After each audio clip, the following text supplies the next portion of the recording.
I'm G. I'm repping Chapel Hill, North Carolina, Sacrificial Poets, but I'm from Durham, North Carolina, the Bull City. This is my court city. This violence is seeping through the seams of our screen doors and hijacking the comfort of our own homes. In Durham, where the city is economically split into two and each half has no idea what the other side is like, so stereotypes play the role of mutual friends and help them to get to know each other. But while stereotypes only inflict a little pain, see, the truth is what really hurts. Gang violence has risen more than 50% in the last 20 years. This conflict reminds me of poetry. The way the violence turns faces to violence when family members bleed roses in the city of bulls.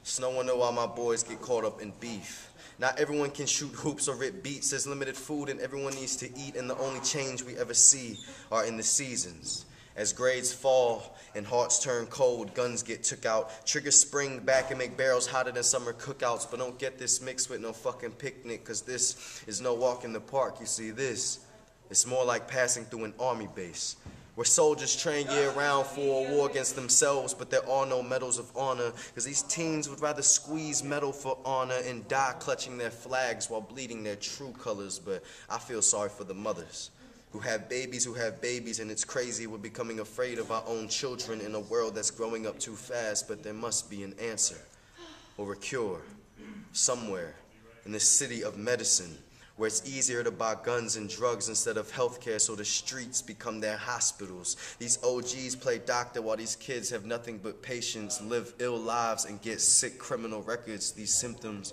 are much more severe than the common cold, but just as easy to spread. It's contagious, like the team spirit found in the city of Blue Devils, where UNC ain't the biggest rivalry. It's like Duke and State be shooting it out every night, but there ain't no scoreboards, just death counts, red and blue bandana printed uniforms, last-second shots, and sharpshooters on both teams. And although I'm not affiliated with either side, I feel like a fan, just watching the action happen. But this game is taking too long, and it's too bad there are no ties in basketball, because over time, nobody wins. So what are these suicides for? We are killing ourselves. I wish I could turn our OGs into CEOs, hustlers into mathematicians, and gangbangers into painters. So hopefully they could put these colors to better use.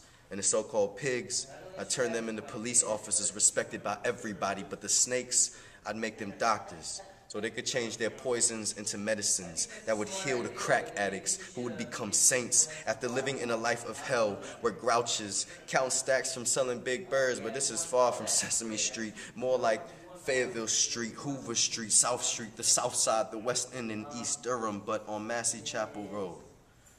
Far away from all the noise in the city, I can still hear the orchestra that Durham is conducting, and it just doesn't sound right. So please, stop the violence.